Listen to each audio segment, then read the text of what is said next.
Assalamualaikum warahmatullahi wabarakatuh. Bismillah walhamdulillah salatan wa salaman ala rasulillah wa ala alihi wa ashabihi wa mawala ma ba'du. Qala rabbi shrah li sadri wa yassir amri wa hlul 'uqdatam min lisani yafqahu qawli. Subhanaka la ilma lana illa ma 'allamtana innaka antal alimul hakim. Shadaqallahul azim. Hadratul Mukarramun, para asatidz, para hujjah, bapak-bapak, saudara-saudara, ibu-ibu, para jamaah salat subuh Masjid Nurul Falah yang dimuliakan Allah. Mari sama-sama kita talim ini sebagaimana biasa dengan membaca beberapa suratul Fatihah yang kita khususkan untuk ahli-ahli kubur kita.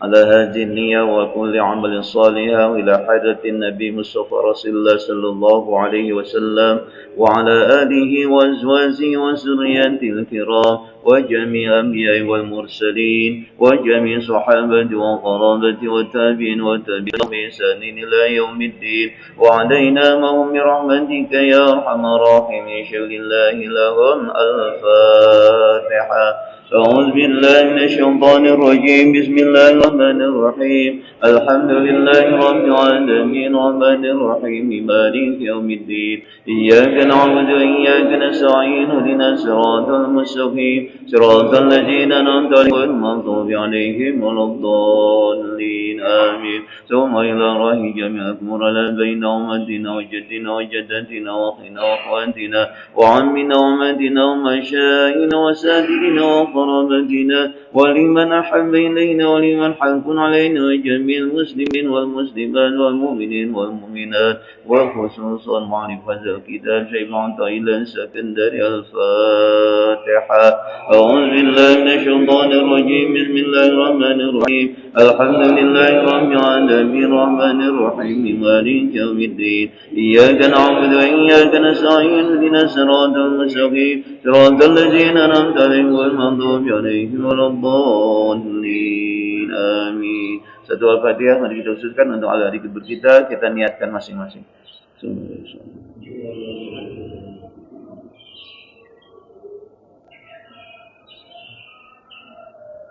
غفر الله ذنوبهم ونور قبورهم وذريهم شهد الله لهم. الفاتحة.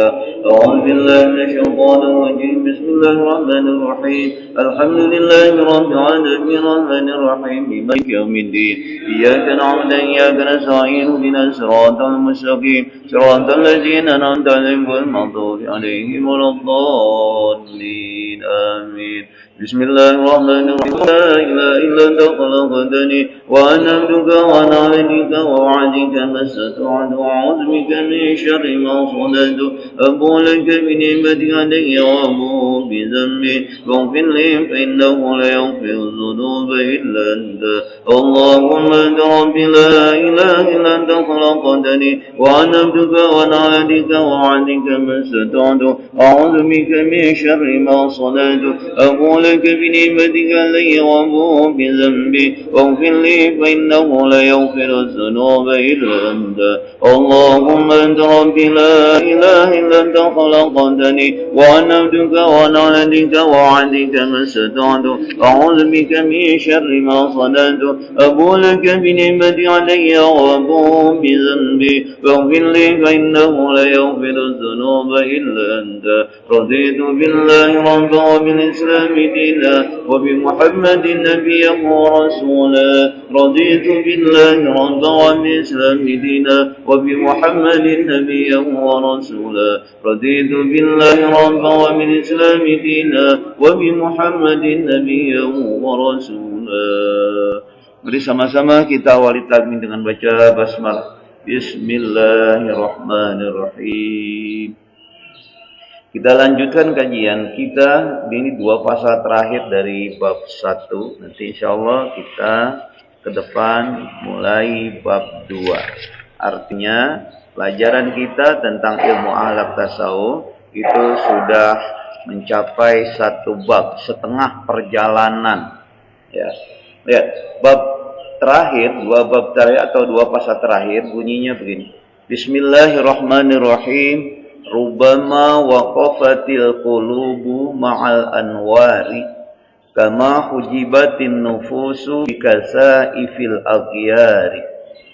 Rubbama terkadang bisa jadi waqafatil qulub terhenti hati-hati kita ma'al anwari pada cahaya-cahaya. Kama hujibatin nufus seperti adanya terhijabnya an-nufus jiwa kita bikasa ifil aghyari oleh gelapnya bayang ciptaan Allah Subhanahu wa taala. Kata hikmah ini memberikan penjelasan kepada kita, katanya bisa jadi hati kita ini tertutup oleh cahaya-cahaya dan terhenti dalam perjalanannya menuju Allah. Sebagaimana jiwa kita tertutup oleh tebalnya ciptaan Allah, syahwat, kenikmatan sehingga terhalang dari Allah Subhanahu wa taala. Ya. Pada prinsipnya kita semua yang hadir khususnya dan semua kita manusia sekarang lagi berjalan menuju Allah. Ya. Kalau imannya berjalan kepada Allah, itu artinya kita lagi menuju Allah, mempelajari ilmu akhlak tasawuf, menuju Allah, menuju ma'rifatullah. Kita semua, ya. Nah, semua manusia ini pasti menuju Allah, pasti akan kembali kepada Allah. Ada orang sebelum raganya kembali kepada Allah, sudah kembali dia jiwanya tuh. Orangnya masih hidup. Ya, tapi dia pikirannya, kerjaannya sudah dekat sama Allah, sudah kembali sama Allah. Itu berarti jiwa orang ini sudah kembali kepada Allah sebelum raganya kembali kepada Allah. Ada orang yang begitu raganya kembali kepada Allah, meninggal dia sama-sama kembali, jiwanya juga kembali. Tapi ada orang yang juga, ya, raganya sudah diambil oleh Allah, tapi jiwanya masih layang-layang, nggak kembali kepada Allah.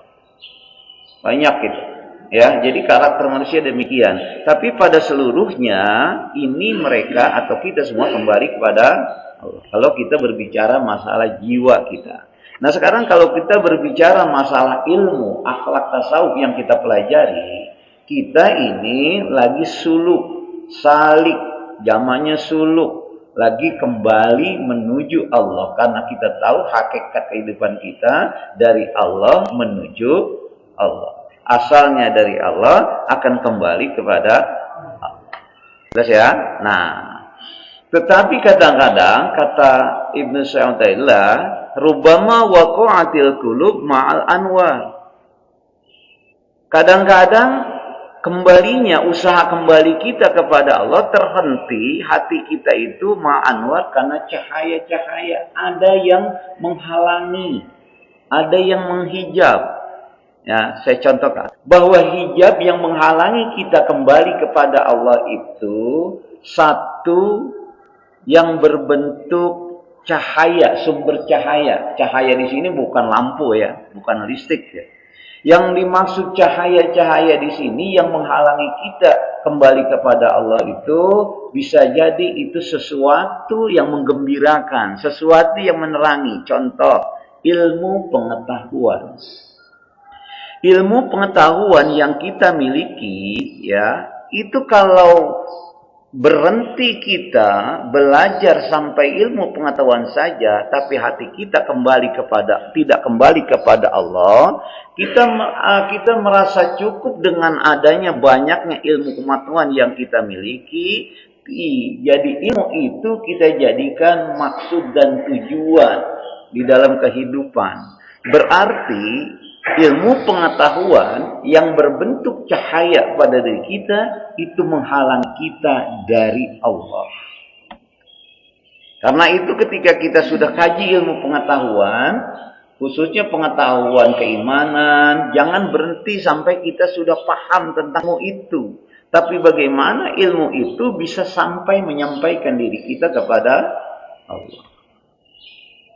Kita belajar, ya, kita ngaji. Ngaji kita bisa baca Quran kita. Dengan kita ngaji, Iqra 1, 2, 3, 4, 5, 6, baca Quran, tajwidnya bagus, kemudian nadanya lagu bagus. Nah, awas hati-hati.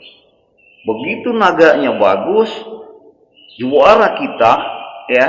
Tapi baca Quran itu hanya sampai supaya saya jadi juara, supaya saya ilmu pengetahuan ini saya mendapatkan sesuatu dari ilmu itu, maka di situ berarti ilmu pengetahuan dia tentang pembacaan Al-Quran sampai di situ, tidak sampai kepada Allah. Sesuai, ya. Sekarang, ya, contoh lain. Pandai kita, bukan ilmu pengetahuan, pandai kita ilmu agama, ceramah kita sana sini, ya, diundang sana sini. Kemudian ketika kita diundang, ketika kita ceramah, kita berpikir berapa biaya atau berapa saya dibayar dari ceramah itu. Nah, masjid A 500, masjid B 1 juta, masjid C 2,5 juta. Karena yang sama-sama saya ambil yang 2,5 ceramah Isra Mi'raj contoh. Berarti ilmu pengetahuan dia berhenti sampai di situ, tidak sampai kepada Allah Subhanahu wa Ta'ala. Betul kan? Nah, jadi dalam pasal ini mengatakan jangan sampai perjalanan spiritual kita itu terhenti oleh cahaya-cahaya ilmu pengetahuan yang seperti itu. Sekarang kita sudah terakhir bab 1 ilmu hikam. Berarti ratusan pasal kita sudah pelajari. Ilmu kita sudah meningkat secara tasawuf, ya. Jangan berhenti sampai kita hanya sekedar tahu bahwa ketika Allah menahan doa kita, tidak mengabulkan atau belum mengabulkan doa kita, itu sebenarnya bukan Allah menolak, tapi Allah memberikan karunia. Kita sudah tahu itu, tapi berhenti sampai di situ. Begitu doa kita nggak ditolak, tetap aja kita kesal sama Allah. Tetap aja kita merasa gundah, gelisah, dan seterusnya. Berarti kita berhenti sampai ilmu pengetahuan. Ini yang disebut bahwa cahaya-cahaya yang Allah berikan kepada manusia itu bisa menjadi penghalang dia sampai kepada Allah. Artinya apa? Artinya bahwa segala sesuatu yang kita miliki berbentuk pengetahuan, berbentuk kekayaan, jabatan dan seterusnya, itu harus sebenarnya menjadi sarana menuju Allah, bukan berhenti pada tatanan cahaya-cahaya itu. Jelas, Pak? Ya, kita berbeda, ya, semuanya berbeda ini, ya. Ilmunya sudah belajarnya sudah sama, ya. Waktunya saya dengan Bapak itu bedanya waktunya beda jam. Saya baca dulu, ya. Sejam atau 2 jam sebelumnya saya baca dulu. Tapi kita sama, ilmu pengetahuan ini sampai kita memahami ilmu tasawuf. Tapi bagaimana saya bisa sampai makrifat kepada Allah Subhanahu wa Ta'ala? Kama hujibatin nufusu bikasaifil aghyar, katanya, ya, bisa jadi hati itu berhenti karena cahaya seperti terhijabnya jiwa kita bikasaifil aghyar oleh gelapnya bayang-bayang ciptaan. Jiwa kita, Pak, ini bisa berhenti menuju ma'rifatullah. Karena apa? Katanya, karena bikasa ifil aghyar, karena oleh gelapnya bayang-bayang ciptaan. Ciptaan Allah itu banyak. Manusia, jin, hewan, binatang, tumbuh-tumbuhan, langit, matahari, bulan, bintang, seluruh galaksi yang ada di langit, kemudian seluruh yang ada di 7 lapis bumi, langit, semuanya ciptaan-ciptaan Allah. Tapi kalau kita memandang matahari, cahayanya menerangi kita, bulan menerangi kita di malam hari, bintang menerangi, bahkan bisa mengarahkan para nelayan di kelautan, dia bisa tahu arah sana sini dan seterusnya. Berhenti sampai matahari, berhenti sampai bulan, berhenti sampai kicauan burung, berhenti sampai pohon-pohon mangga, pohon durian yang aneka ragam itu. Kita tidak sampai jiwa kita memahami siapa yang menciptakan semua itu, maka kadang-kadang jiwa kita juga tertutup oleh ciptaan-ciptaan Allah itu. Seharusnya pandangan kita sudah tembus ketika melihat matahari, di situ ada Allah. Ketika Allah menciptakan aneka ragam buah-buahan, di situ ada Allah. Ketika kita melihat kelapa, bukan hanya kelapa, tapi siapa yang menciptakan air di dalam kelapa itu, ada batoknya, ada serabutnya, ada kelapanya. Tidak berhenti kepada kelapa itu. Tetapi banyak manusia hujibatin nufus bikasaifil afiyah. Banyak terhijab jiwa-jiwa kita dari pandangan itu, pandangan Allah kepada Allah itu dengan apa? Dengan bayang-bayang ciptaan Allah Subhanahu wa taala. Karena itu sekarang ilmu kita sudah tinggi, ilmu kita sudah nambah ya. Jadi segala sesuatu pun yang kita lihat, hendaklah di situ kita tembus pandangan kita, oh itu ada Allah. Tuh. Yang kita lihat kiri kanan, burung ya berbunyi. Apa yang dirasakan oleh Bapak? Biasa aja kan? Ya burung aja bunyi pagi-pagi, dia penyeru makan bunyi kan? Kita biasa gitu ya. Padahal ayat surat Al-Hasr membaca ya, ini Sadudari sering baca ini ayatnya ya. Allahu khaliq wallahu allazi la ilaha illa huwa alimul ghaibi wasyahadah warrahmanur rahim. Wallahu allazi la ilaha illa huwal malikul qudusus salamul mu'minul muhaiminul azizul jabbarul mutakabbir. Subhanallahi amma yusyrikun. Wallahul khaliqul bari'ul musawwiru lahul asmaul husna. Ayat selanjutnya, yusabbihu lahu ma fis samawati wa huwal aziz hakim. Yusabbihu lahu ma fis samawati wal membaca tasbih kepada ma fis samawati wal apa yang ada di langit dan di bumi. Wa huwal azizul hakim, ya zat Allah itu aziz yang agung, al-hakim yang bijaksana. Kita biasanya mendengar itu hanya kicauan-kicauan burung yang indah. Tapi sebenarnya mereka sedang bertasbih kepada Allah Subhanahu wa taala. Itu ayat. Jadi ketika kita mendengar segala sesuatu kejadian apapun bentuknya di alam ini, harus tembus pandangannya kepada Allah Subhanahu wa taala. Gitu. Selesai. Tadi kita berwudu dengan air, ya. Dari kita apa? Kita tidur, kemudian kita bangun, kemudian kita berwudu dengan air. Allah ciptakan air itu thahirun mutahhirun, kata ilmu fikih. Ya, zatnya thahir, suci, mutahhirun, dan dia mampu mensucikan. Artinya bukan zatnya saja Allah ciptakan, tapi mutahhirun, air itu mensucikan. Bayangkan kalau kita tidur, bangun, kemudian wudu, air itu zatnya tidak diciptakan oleh Allah, mensucikan. Saya rasa kita tidak akan pernah suci dan tidak pernah sah untuk sholat. Jadi melihat air, di situ ada kebesaran Allah Subhanahu wa taala. Itu. Ya. Jadi kalau kita melihat segala sesuatu itu selalu menunjuknya Allah, semuanya akan pasti kita akan berpangkal berujung kepada lafaz atau kalimat subhanallah walhamdulillah wala ilaha illallah wallahu akbar. Makanya 4 kalimat ini sering kita baca tuh dalam keadaan apapun ya.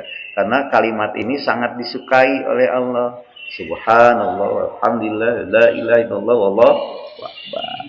Nah, kemudian yang kedua ya, kata Syekh Ibnu Taimiyah bahwa yang menghijab menghalangi manusia sampai kepada Allah itu bukan hanya cahaya-cahaya bentuknya seperti ilmu pengetahuan dan seterusnya ya. Tapi juga manusia itu banyak terhijab yang bersumber bukan dari cahaya. Kebalikan cahaya itu apa? Kegelapan.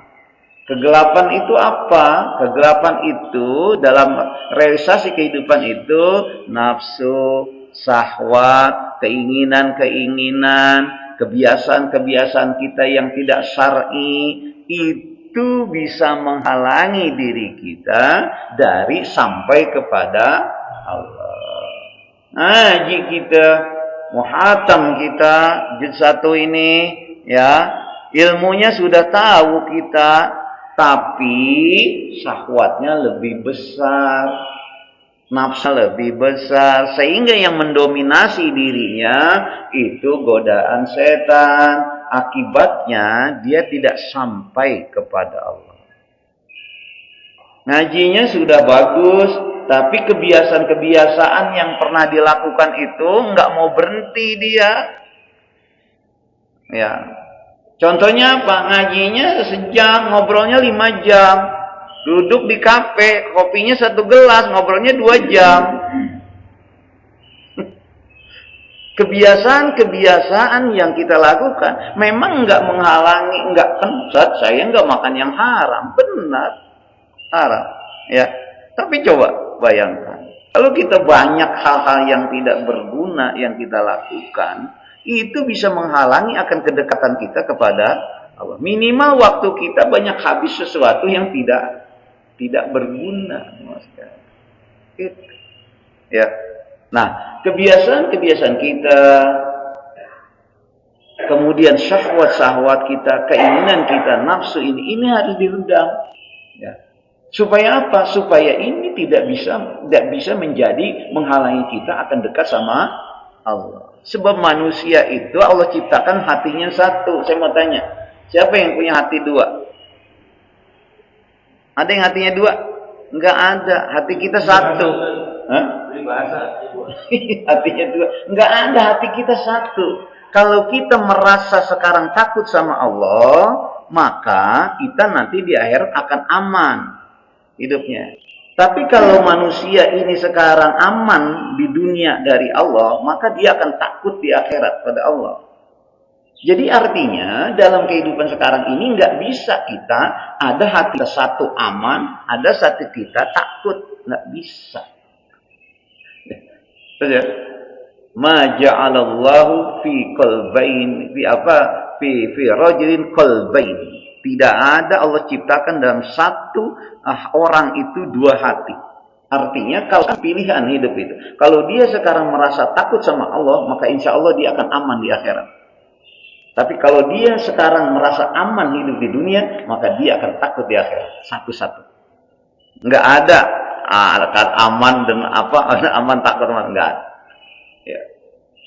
Kalau kita sekarang melakukan satu aktivitas, kebiasaan-kebiasaan yang barangkali meskipun tidak melanggar hukum, itu pada dasarnya ada melalaikan dari mengingat Allah Subhanahu wa taala. Itu. Jadi harus dipilah itu. Apa yang kita lakukan yang menghalangi diri kita, yang menghalangi diri kita dekat makrifat sama Allah Subhanahu wa taala. Nah, ini butuh perjuangan. Ini butuh kita lakukan dengan penderitaan. Penderitaan itu maksudnya dengan kita bisa mengekang keinginan-keinginan kita, hawa nafsu kita, sehingga kita bisa dekat sama Allah Subhanahu wa taala. Bukan soal kita siapa. Saya bukan ustadz, saya bukan kiai, tapi orang biasa. Ya, ayat terakhir nanti dilihat di pasal terakhir akan kita disampaikan bagaimana Allah itu memberikan karunia kepada orang-orang itu tidak dilihat strata sosial. Yang penting hatinya baik, dekat sama Allah, bisa jadi dia lebih mulia dari kita yang barangkali casingnya ini seperti begini. Jelas Pak? Ya? Nah, baik. Kalau kita sekarang sudah tahu 2 penghalang kita akan sampai kepada Allah, jadi artinya ilmu pengetahuan, cahaya-cahaya, kegelapan nafsu, syahwat, keinginan-keinginan itu sebenarnya menjauhkan diri kita kepada Allah. Pasal terakhir ini menyampaikan agar kita bisa mengantisipasi. Jangan sampai seluruh yang ada pada diri kita, kenikmatan, fasilitas, dan semua yang ada pada kita, itu bisa menghalangi kita akan sampai kepada Allah. Jadikan itu semua sebagai alat untuk mencapai tujuan makrifatullah. Kalau kita berhenti sampai di situ, diperalat oleh cahaya-cahaya kemewahan, cahaya dunia, kita diperalat oleh budak hawa nafsu, dan kita tidak akan pernah sampai kepada Allah Subhanahu wa Ta'ala. Itu satu pasal, dan pasal terakhir, ya, ini ada 2 pasal saja karena ini pasal terakhir. Insya Allah kesempatan yang akan datang kita masuk bab 2. Pasal terakhir, Bismillahirrahmanirrahim. Satara anwar sariri bikasaifi zawahiri ijlalan laha antas tabdazilla biwujudil idhari wa ayyunadiya alaiha bilisanil ishtihar. Satara Allah, satara menutup, Allah menutupi anwar sariri, cahaya-cahaya batin, bikasa ifi zawahir, dengan tebalnya, ya, tebalnya az-zawahir, zawahir, perbuatan, ijlalan untuk memuliakan orang itu. Artinya karena untuk memuliakan, kalau kita terjemahkan. Laha antas tabdazilla biwujudil idhar, supaya apa? Laha di dalam apa? Di dalam satara anwar sarid, antas tazilla biwujudil adhar, supaya atau sehingga terjadi, katanya, biwujudil idhar, terjadi dengan adanya penampakan itu, dengan adanya penglihatan itu, ya, supaya apa? Sehingga ia terjadi atazilla biwujudil idhar, ini pakai zal, ya, tabtazilla, murah bahasanya, supaya tidak terjadi murah biwujudil idhar, dengan nampak yang lahir. Unadiya alaiha, dan supaya tidak diseru atau tidak disebut alaiha kepada anwar sarid bilisanil istihar, dengan sebutan ketenaran. Apa maksudnya ini? Lihat, katanya Allah menutupi cahaya batin seseorang, ya, bikasa ifi zawahir, dengan tebalnya perbuatan lahir. Supaya apa? Ijlalan, karena ingin menghormati, ingin apa? Ingin memuliakannya. Sekarang, Pak, di Indonesia yang kita tahu itu waliullah itu ada 9. Disebut dengan wali songo. Betul? Yang kita tahu, ya. Kenapa yang kita tahu hanya 9? Karena yang dimasyhurkan di Indonesia wali songo. Dulu wali 10, tambah Siti Jenar. Siti Jenar dianggap oleh 9 wali ini ajarannya tidak sesuai, maka, ya, dia terbunuh. Wallahu alam, saya kata ceritanya. Akhirnya 9 orang lah yang ditenarkan menjadi wali songo.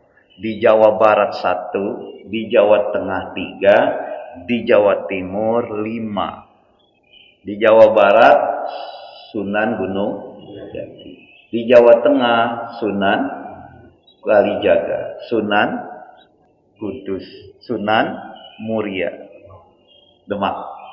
Di Jawa Timur Sunan Ampel, Sunan Bonang, Sunan Gresik, Sunan Derajat, dan Sunan Malik Ibrahim. 9 wali yang dikenal di Indonesia.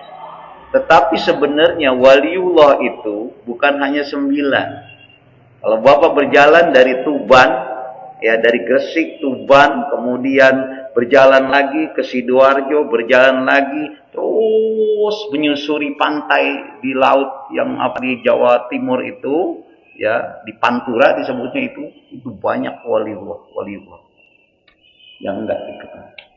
Tapi makomnya sudah waliullah. Di Jawa Barat itu banyak Pak waliullah.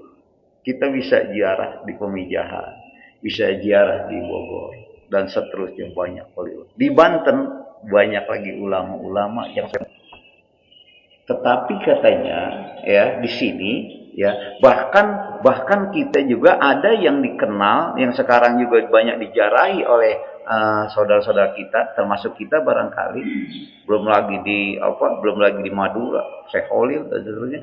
Banyak juga orang-orang yang biasa-biasa saja, yang hidupnya biasa mencangkul, hidupnya biasa dia menggarap tanah setiap harinya, tetapi sudah waliullah.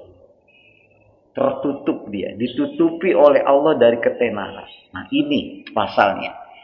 Sataro anwar sarir bikasa ifi zawahir ilalan laha antas tazilla biwujudil izhar.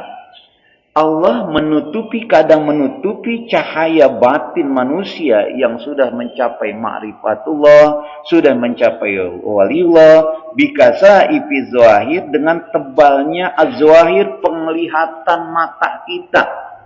Ditutupi penglihatan mata kita untuk melihat hakikat orang itu, ijlalan, karena untuk memuliakan orang itu. Allah ingin muliakan orang itu, ditutupi dia dari cahaya batinnya yang sudah ma'rifat, ya.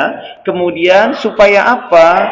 La antas tabtazil lebih wujud idhar, supaya tidak terlihat murah. Yang nampak itu adalah lahirnya, tukang pakai cangkul. Yang nampak itu pakaiannya biasa-biasa saja, supaya terlihat murah. Bapak pernah ke CCM? Pernah ya? Kalau nggak murah, kalau nggak CCM ya udahlah ke pasar aja deh.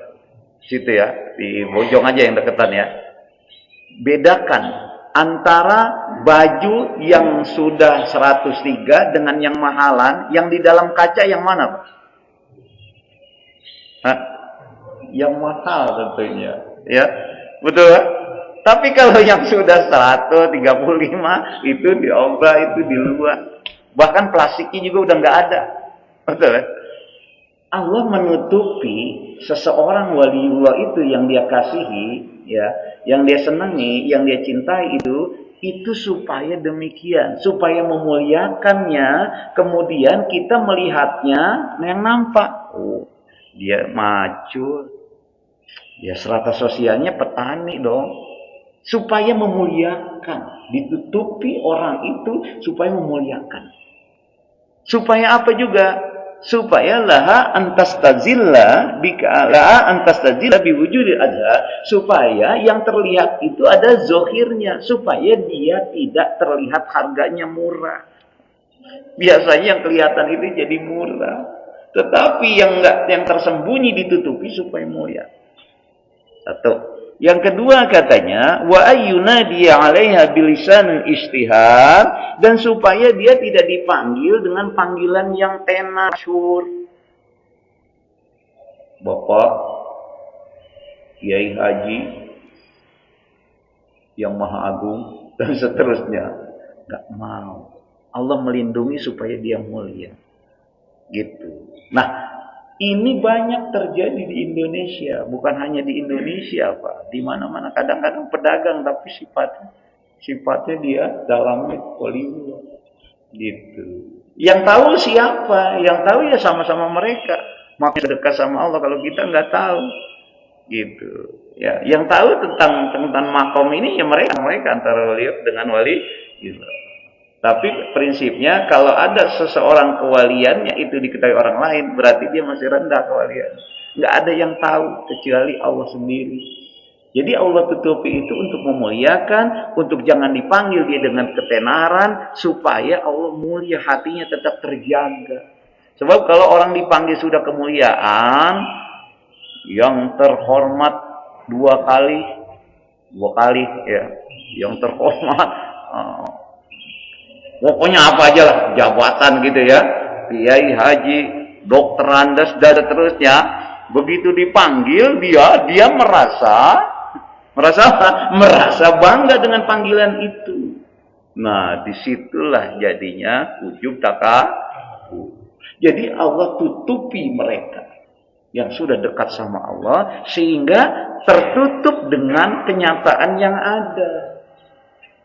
Jadi kita tidak ada masalah ini. Siapapun kita, hati kita dekat sama Allah bukan soal strata sosial kita. Dan memang orang-orang yang sudah begitu pengennya ditutupi. Bukan seperti kita, pengennya sebaliknya. Pengennya kita dipanggil Bapak. Begitu nggak dipanggil Bapak, anak-anak besok kita nggak tegur tuh orang. Gitu. Bapak kecewa nggak kalau kita nggak dipanggil Bapak? Kecewa nggak? Kalau Ustadz nggak dipanggil Ustadz, kecewa nggak? Ustadz Hudori, kecewa nggak kalau nggak dipanggil? Jangan. Itu panggilan sosial itu. Ya, panggilan sosial kita ada Ustadz, ada Kiai. Jangan. Ya. Saya mau tahu, itu panggilan sosial saja, serata sosial saja. Tapi hati kan nggak menyentuh situ. Yang kita inginkan kita nggak begitu. Mau dipanggil Bapak kayak mau dipanggil ini biasa aja. Ya, memanggil nama juga nggak ada masalah. Itu nggak akan menurunkan gaji kita. Betul nggak? Nggak menurunkan serata sosial kita. Baik.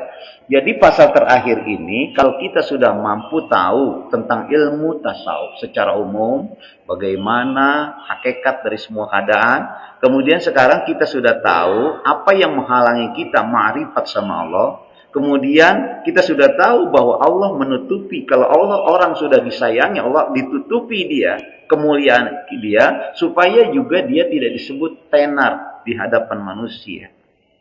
Dia bukan pengen, kita kan pengennya tenar ya. Dia pengennya memang tidak dikenal oleh manusia. Maka itu adalah berarti orang-orang yang sudah dekat sama Allah. Jiwanya, tujuannya bukan dunia lagi, tapi tujuannya bagaimana dia semakin dekat dengan Allah Subhanahu wa Ta'ala. Dua pasal ini menjelaskan kepada kita bagaimana harus kita punya karakter dalam kehidupan. Ya, sehingga harapan kita menjadi orang-orang yang tawadhu, menjadi orang-orang yang berilmu, semakin nunduk, semakin kita menjadi orang-orang yang bersahaya, sehingga harapan kita Allah senang mencintai kita. Wallahu a'lam bishawab. Dah, dua pasal terakhir. Minggu depan mau libur dulu, mau ngaji terus, ngaji dulu. Saya mau tanya nih. Kalau mau libur boleh, mau ngaji boleh. Kita ngaji aja ya. Tapi harus itu, berarti kita udah satu pasal tuh. Jadi ini kita itu, tugas-tugas kita itu, beban kita itu banyak. 1,5 kitab ini kita sudah kaji. Jadi kita harus lebih hebat lah, lebih ma'rifat sama Allah. Mudah-mudahan, amin ya rabbal alamin. Dah, gitu dua pasal terakhir. Nanti insyaallah ya nanti saya kabarin apakah kita mau rehat 1 minggu atau nanti lihat aja. Saya di grup ya dikabarin itu. Tapi kalau memang tidak ada pengajian disampaikan juga di grup. Tapi mudah-mudahan kalau ada tidak ada halangan kita teruskan di bab 2 ya. Berarti sudah tangga kita ini udah menaik lagi. Tangga kepada Allah itu udah mau naik lagi. Ini dari tangga yang dari 1 sampai 50 udah selesai tuh tangganya, tinggal 50 sampai 100. Jangan sampai kita 50 100 berhenti di 75